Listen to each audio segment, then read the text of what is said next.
요한복음 4장 13절 말씀부터 24절까지 말씀입니다.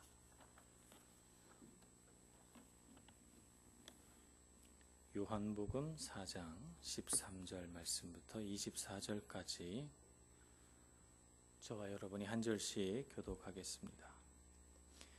예수께서 대답하여 이르시되 이 물을 마시는 자마다 다시 목마르려니와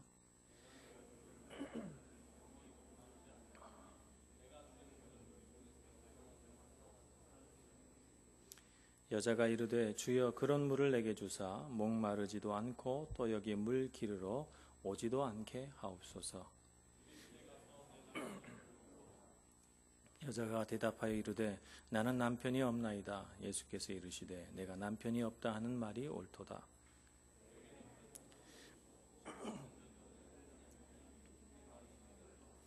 여자가 이르되 주여 내가 보니 선지자로소이다.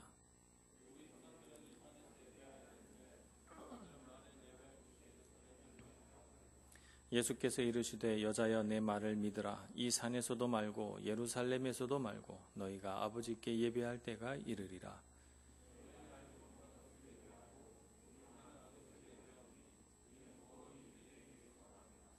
아버지께 참되게 예배하는 자들은 영과 진리로 예배할 때가 오나니 곧 이때라. 아버지께서는 자기에게 이렇게 예배하는 자들을 찾으시느니라. 하나님은 영이시니 예배하는 자가 영과 진리로 예배할지니라. 아멘. 예수님께서 사마리아 땅을 지나가시다가 한 여인을 만나게 됩니다. 이 여인은 예수님께서 무슨 약속을 정하시고 만난 그런 사람이 아니고 우물가에 앉아서 쉬다가 보니까 자연스럽게 만나게 된 여인이지요. 우물가에 있으니 자연스럽게 대화의 주제는 목마름에 대한 것이 되게 됩니다. 그래서 예수님께서 내가 너에게 주는 물은 그 속에서 영생하도록 솟아나는 샘물이 되리라 이렇게 말씀하시니까 예수님의 말씀이 무슨 뜻인지 잘 모른 채 이 여인은 그런 물이 있다면 나에게 주소서 이렇게 요청을 합니다. 그런 물이 있다면 이렇게 불편하게 물 기르러 오지도 않고 사람들의 이목을 피해서 뜨거운 한낮에 물 기르러도 오지 않는 이런 불편한 상황을 편하게 피할 수 있으니 얼마나 좋은가. 이런 것이 이 여인이 물 기르러 오는 심정이었던 것 같아요. 그 순간 예수님은 대화의 화제를 바꾸십니다. 그 여인의 삶으로 바꿔요. 남편을 데려오라 이렇게 말하죠. 사실 이 여인에게는 남편 5이 있었고 예전에 있었고 지금 한 남자와 살고 있지만 그 남자는 남편이 아니에요. 그러니 이 유대인들의 엄격한 율법으로 본다면 이 여인은 대단히 부도덕한 여인처럼 보여집니다. 그런데 예수님은 이 여인에 대해서 한마디도 무슨 가치 판단을 하거나 정죄하거나 그런 것 없이 그냥 사실만 말하세요. 내 말이 옳다 이렇게 말씀하시면서 남편 5이 있었고 지금 있는 남편도 지금 있는 남자도 네 남편이 아니다 이렇게 말하죠. 민망해지고 부끄러워진 이 여인은 또 제 대화의 주제를 바꿉니다. 예배로 바꾸죠. 예수님에게서 여인으로 대화의 주제가 한 번씩 바뀌면서 대화의 주제는 예배가 되었는데 자연스럽게도 이 예배가 바로 우리 목마름을 해결하는 하나의 샘물이다 하는 것을 우리에게 가르쳐주고 있습니다. 목마름을 해결해 줄 수 있는 영생하도록 솟아나는 샘물 그리고 예배 이 사이에 목마를 수밖에 없는 이 여인의 고단하고도 부끄러운 삶이 들어가 있어요. 우리도 생각해 보면 우리도 저마다 이 여인처럼 숨기고 싶은 비밀 하나쯤은 다 간직하고 있고 말하고 싶지 않은 아픔 나 혼자 곰곰이 생각하다가 얼굴이 붉어지는 그런 부끄러운 일들 이런 것들은 우리가 인생을 좀 살면 누구나 하나씩 다 갖고 있기 마련입니다. 그런 면에서 보자면 참 우리는 강도와 양의 차이는 있을지언정 다 이 우물가의 여인과 같은 그런 사람이 아닌가. 우리도 인생을 살아가면서 우리가 어떤 의도하지 않은 순간에 주님을 만나고, 그래서 주님 곁에서 주님으로부터 흘러나오는 샘물을 먹고 이 여인처럼 눈이 떠진 그런 사람들이거든요. 그래서 우리가 이 말씀을 읽을 때는 이 여인을 나로 이렇게 생각해서 읽어야 되고, 우리가 인생을 살아가면서 계속해서 느끼는 이 갈급함, 이 목마름, 나는 왜 만족을 못하고 계속 목마르고 계속 갈급할까라고 하는 이 문제에 대하여 우리가 본문을 깊이 들여다보면서 나의 목마름은 예배를 잘 드려 하나님 앞에 영광 돌릴 때 그분으로부터 흘러내려오는 샘물로 내가 적셔지고 채워지고 한다는 사실을 우리가 분명히 알아야 합니다. 하나님께서는 우리를 창조하실 때 하나님의 기쁨을 위해서 창조하셨어요. 창세기 2장에 보면 하나님께서 사람을 창조하실 때 참 좋다 이렇게 말씀하십니다. 물론 이 세상 온 우주 만물을 창조하실 때 하나님은 다 기뻐하셨어요. 첫날도 기뻐하셨고 둘째 날도 기뻐하셨고 다 기뻐하셔서 사실 우리가 바라보는 이 온 세상, 피조된 세상은 다 하나님의 영광을 노래하고 있고 다 하나님의 기쁨을, 하나님께 기쁨을 드리기 위해 존재합니다. 그러나 특별히 우리 사람은 하나님께서 창조하시고 참 좋다 그랬어요. 그러니 사람은 하나님의 기쁨을 위해서 창조된 존재라는 사실, 특별히 하나님께 더 기쁨을 드릴 수 있는 존재라는 사실을 우리가 알아야 합니다. 하나님은 참으로 선하시고 기쁨이 가득하신 분이십니다. 하나님의 감정 중에 가장 주된 감정을 뭐라고 우리가 표현할 수 있을까요? 사랑과 기쁨이라고 표현할 수 있지 않을까요? 주님의 마음은 해처럼 빛나고 선하시고 아름다워서 조금도 어두운 것이 없고, 그분은 기쁨으로 가득 차 있으신 분이시고 그분의 사랑은 끝이 없으십니다. 그런 분이 하나님이시거든요. 그래서 하나님은 우리 사람을 지어놓고 마음에 너무너무 기쁘셨어요. 하나님의 형상을 따라 지었으니 얼마나 아름답고 예뻤겠습니까? 이런 사람이, 하나님의 기쁨을 위해 창조된 사람이 하나님의 기쁨을 위해 살지 못한다면 그럼 하나님께 참 슬픔을 드리는 존재로 정반대로 바뀔 수가 있는 것입니다. 우리는 하나님께 기쁨을 드려야 해요. 하나님의 창조 계획에 맞게 그분의 인도하심을 따라서 그분의 목적을 이루어 드리는 그런 사람이 되어야 되겠죠. 그렇게 하나님께 기쁨을 드릴 때 우리도 기뻐집니다.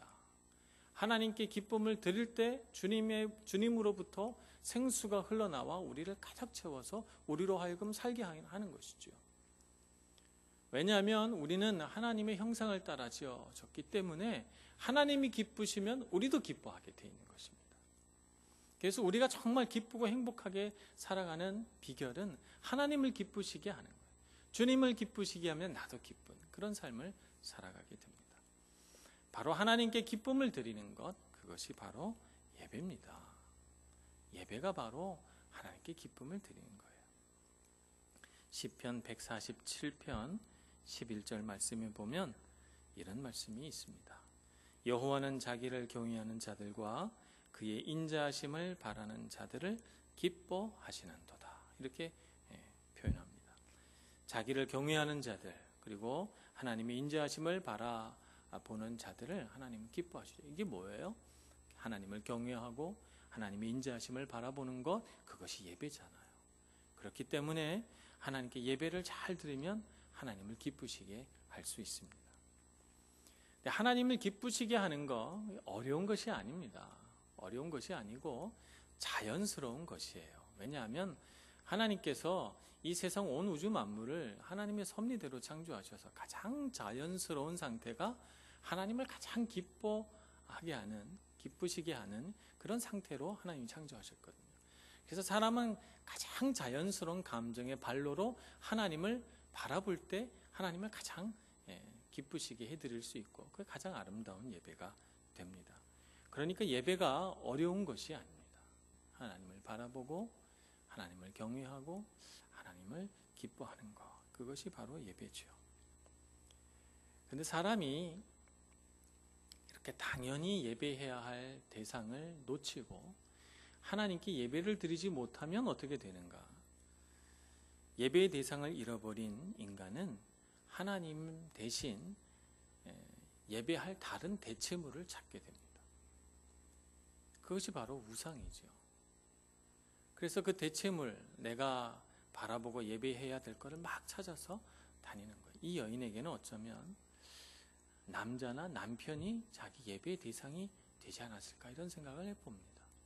어떤 사람은 돈이 예배의 대상이 되고, 어떤 사람은 사람이 예배의 대상이 되고, 어떤 사람은 사랑이 예배의 대상이 되고, 어떤 사람은 꿈과 이상이 자기 예배의 대상이 되고, 어떤 사람은 자기 자신이 예배의 대상이 되기도 해요. 하나님을 대신할 것들을 막 찾아서 세상을 헤맵니다만 이 세상에 하나님을 대체할 것은 아무것도 없어요. 하나님 대신 우리가 예배하는 어떤 것도 우리에게 생수를 흘려보내주지 않습니다. 우리를 적셔주지 않고, 우리를 가득 채워주지 않고, 우리를 충만하게 해주지 못하죠. 그래서 사람은 하나님을 예배해야 가장 자연스럽고 가장 행복하고 가장 기쁘게 됩니다. 하나님이 이렇게 하나님을 예배하는 자들을 찾으십니다. 오늘 우리가 그런 예배자가 되어야 할 줄로 믿습니다. 우리의 일상, 우리의 번민, 우리의 목표, 이런 모든 것들을 예배하는 순간만이라도 다 내려놓고 내가 어떻게 하면 하나님을 예배할 수 있을까? 정말로 내 마음의 중심으로 예배할 수 있을까 하는 것을 우리 마음속에 생각하고, 그것 때문에 우리 마음이 막 분주하고 바빠지고 막 갈급해지는 그런 영이 되기를 소원합니다. 우리가 두 번째 살펴볼 것은 예배는 받는 것이 아니라 드리는 것이다 하는 것입니다. 예배를 드린다 하지 우리가 예배를 받는다 그러지 않습니다. 예배는 드리는 것이죠. 예배는 이렇게 드립니다. 찬양을 드려 예배를 드립니다. 기도를 드려 예배를 드립니다. 경배를 드립니다. 영광을 올려드립니다. 우리가 하나님께 헌물도 올려드립니다. 우리 자신도 헌신해 드립니다. 하나님께 드리는 것이 예배예요. 받는 것이 예배가 아닙니다. 그렇기 때문에 우리가 하나님 앞에 얼마나 잘 드리느냐, 이게 참 예배의 질을 결정하는 중요한 요소라고 볼 수가 있어요. 내가 얼마나 잘 드렸는가, 내가 얼마나 열심히 드리려고 했었는가, 이게 중요하죠. 찬양을 할 때 우리는 열심으로 찬양을 드려야 합니다. 찬양을 할 때 찬양 인도자가 오늘 컨디션이 안 좋구나, 이걸 평가하는 것이 찬양이 아닙니다. 오늘 왜 내가 모르는 찬양만 이렇게 계속 하나, 뭐 이런 것도 예배를 집중하지 못하게 하는 요소 같아요. 우리가 하나님 앞에 찬양할 때는 모든 생각을 다 내려놓고, 내가 아는 찬양이든 모르는 찬양이든 또 내 기호에 맞는 찬양이든 내 기호에 맞지 않는 찬양이든 내 기분이 지금 우울하든 즐겁든, 찬양 인도자가 그 선곡을 잘했든 못했든, 악기 연주자가 그걸 틀리든 말든, 우리가 이 자리에 앉아서 할 최선의 자세는 뭐예요? 어떻게 하면 내가 이 찬양으로 하나님을 기쁘시게 할까? 어떻게 하면 내 목소리로, 내 마음으로 정성을 다해서 하나님을 찬양할 수 있을까? 그래서 내가 예배하는 것을 방해하는 모든 요소들을 자꾸 내려놔야 하고, 그것이 우리 마음속에 하나의 선한 싸움이 되어서 내가 찬양하지 못하게 만드는 모든 요소들과 싸워서 다 내려놔야 돼요. 하나님 앞에 찬양할 수 있도록 온 마음과 생각을 집중해서 그 찬양 가사가 다 나의 고백이 되게 해야 되는 것이 바로 예배입니다. 우리가 기도할 때 얼마나 많은 생각들이 오고 가요, 그죠? 기도할 때 많은 생각이 들어와요. 번민이 들어오니까 기도 조금 하다가 딴 생각에 잠기고, 또 기도 조금 하다가 또 다른 생각하고, 기도가 지루하고 재미가 없습니다. 어떤 사람은 또 기도할 때 자기 나름대로 뭐 꼭 몇 분을 기도해야 되겠다는 건 아니지만 자기 나름의 시간이 있어요. 오늘 항상 기도는 요만큼 이게 있거든요. 내가 기도하는 그 시간에 양을 결정하시는 분은 내가 아니고 하나님이십니다. 하나님께서 오늘 나에게 얼마 정도 기도하기를 원하실까? 이게 궁금해야 되거든요. 우리는 그것이 궁금해야 되고, 하나님 앞에 기도하겠다고 꿇어 엎드렸을 때는 주님께서 원하시는 만큼 충분히 기도할 수 있어야 돼요. 그래서 하나님이 기뻐하시도록 기도해야 되겠죠. 온 마음을 다해서 하나님 앞에 자복하는 마음으로, 통회하는 마음으로 기도할 때 하나님의 마음을 기쁘시게 하고, 그 기도를 통해서 주님과의 거룩한 만남을 이루어낼 수가 있는 것입니다. 우리가 헌금을 드릴 때도 하나의 예배예요. 그것이 하나님이 무슨 노숙자가 아닙니다. 뭐 필요해가지고 우리가 헌금을 드리지 않으면 하나님이 가난해지시는 분이 아니세요. 하나님은 이 온 우주 만물의 소유자시고, 하나님의 소유는 끝이 없으세요. 하나님 부자십니다. 아무것도 부족한 것이 없어요. 그런데 왜 우리가 주님께 헌금을 드리는가? 이 세상의 모든 가치가 다 돈으로 환산되는 세상을 살고 있잖아요. 저기 남태평양 어떤 섬에 가면 그 섬에는 돌이 없대요. 그러다 보니까 돌이 희귀하니까 돌이 돈이랍니다. 그런 마을에서는 하나님 앞에 예배하려면 큰 돌을 굴러갖고 오면 하나님 앞에 가장 예배를 잘 드리는 것 같아요. 그죠? 아마 제단에 돌이 가득 쌓일 겁니다. 땀을 뻘뻘 흘리면서 돌을 굴려갈 거예요. 하나님 앞에 드리려고. 근데 이 세상은 어때요? 이 세상은 다 돈으로 가치가 환산이 됩니다. 모든 가치가. 돈 얼마, 심지어는 사람의 목숨도 돈으로 계산할 수 있는 그런 세상이잖아요. 우리가 하나님 앞에 우리의 마음, 생각, 우리의 가장 가치로운 것들을 무엇으로 드릴 수가 있어요? 나의 가장 귀한 것, 아낌없이 드리는 그 마음을 어떻게 표현할 수가 있어요? 우리가 가진 물질로 표현하는 것이죠. 마태복음 6장 21절에 보면 예수님께서 이렇게 말씀하십니다. 내 보물이 있는 곳에 내 마음도 있다. 이렇게 말씀하시죠. 그래서 우리가 주님께 헌금을 드리는 것은 예배예요. 그냥 내 마음을 주님께 드리는 거죠. 주님은 나에게 이 물질보다도 중요하신 분이고, 내 모든 가치롭고 향기로운 것들을 주님께 드려도 하나도 아깝지 않습니다.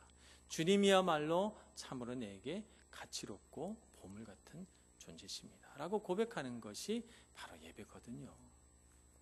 그래서 우리가 예배에는 이 모든 것들을 다 드리는 것이 예배입니다. 받는 것이 예배가 아닙니다. 우리는 예배는 우리가 표현할 수 있는 그 음악 이상의 것이라는 것을 우리가 알아야 합니다. 우리의 고백이 담겨야 되고, 우리 진심이 담겨야 되고, 하나님을 향한 경외심이 우리 마음 안에 담겨져 있을 때 하나님 앞에 아름답고 거룩한 예배가 되는 것입니다. 그러니 여러분, 예배 시간에 와서 오늘 예배 시간에 어떤 은혜를 받을까, 이런 생각보다는 어떻게 하면 하나님 앞에 잘 드릴 수 있을까, 내가 무엇을 드려 주님을 기쁘시게 할까 라고 하는 것을 생각하고 고민하며 하나님 앞에 최선의 예배를 드리는 저와 여러분이 될 수 있기를 소원합니다. 세 번째, 우리가 예배에 대하여 알아야 할 것은 예배는 우리의 유익을 위한 것이 아니라는 것을 우리가 알아야 합니다. 예배는 우리의 유익을 위한 것이 아닙니다. 예배는 하나님을 위한 것이에요. 종종 우리가 예배를 마치고 나서 은혜 받았다 이렇게 생각하고, 또 오늘 예배는 참 좋았다, 오늘 예배는 좀 별로였다, 이렇게 평가합니다. 예배는 평가의 대상이 아니에요. 예배는 우리의 유익을 위한 것이 아니기 때문에 그렇습니다. 예배를 드릴 때는 최선을 다해서 하나님 앞에 우리가 드릴 것을 다 드리는 것이죠. 우리가 예배를 드릴 때 하나님 앞에 온전히 우리의 마음을 다 드리지 못하기 때문에 문제가 생기는 것입니다. 이사야서 29장 13절 말씀에 보면 이런 하나님의 백성들을 향한 안타까운 마음이 표현되어 있습니다. 이사야서 29장 13절 말씀, 주께서 이르시되 이 백성이 입으로는 나를 가까이 하며 입술로는 나를 공경하나 그들의 마음은 내게서 멀리 떠났나니 그들이 나를 경외하면 사람의 계명으로 가르침을 받았을 뿐이라. 이렇게 표현하십니다.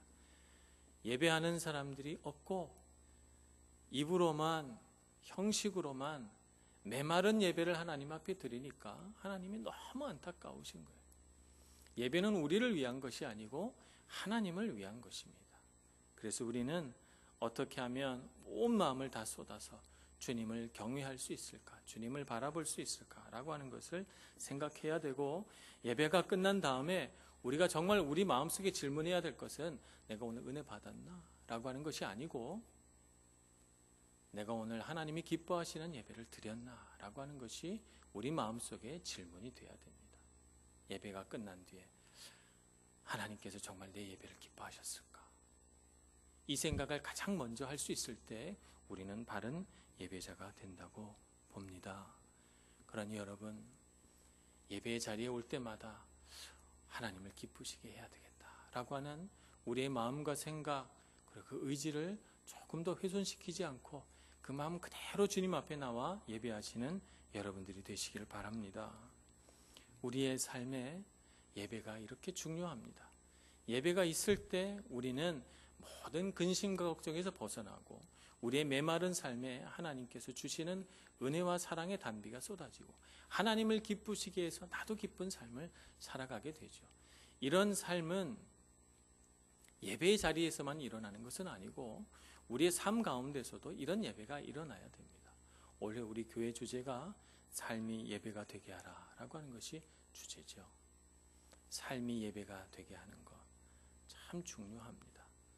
일시적으로 예배의 자리에 나왔을 때만 하나님을 예배하는 사람이 아니라 내 삶 전체를 통해서 하나님을 예배하고 하나님을 기쁘시게 하고 하나님께서 인도하시는 대로 즐겁고 행복하게 따라가는 그런 삶을 살아갈 때 우리의 삶은 예배가 되고 다시 예배는 삶이 되는 그런 삶을 살아갈 수 있게 되는 것입니다. 오늘 이 자리에 오신 모든 성도 여러분들도 다 그런 마음으로 열심히 주님을 예배하고 찬송하시는 여러분 모두가 되시기를 간절히 축원합니다. 기도하겠습니다. 은혜와 자비가 많으신 하나님, 참으로 연약한 저희들이 우리의 받을 것만 생각하고 하나님께 마땅히 드려야 할 예배의 자리에 우리가 충분히 머물러 있지 못했음을 주님 앞에 고백하며 회개합니다. 주님 오셔서 예배자의 마음을 다시 불러일으켜 주시옵소서. 우리의 마음에 진심으로 주님 앞에 고백하며 손을 높이 들어 주님을 찬양하며 우리의 삶을 바꾸셔서 하나님 자녀의 삶, 고귀하고 거룩하고 가치로운 삶으로 바꾸신 하나님을 찬송하며 주님을 경외하는 저희들 되도록 인도하여 주시옵소서. 예수님의 이름으로 기도합니다. 아멘.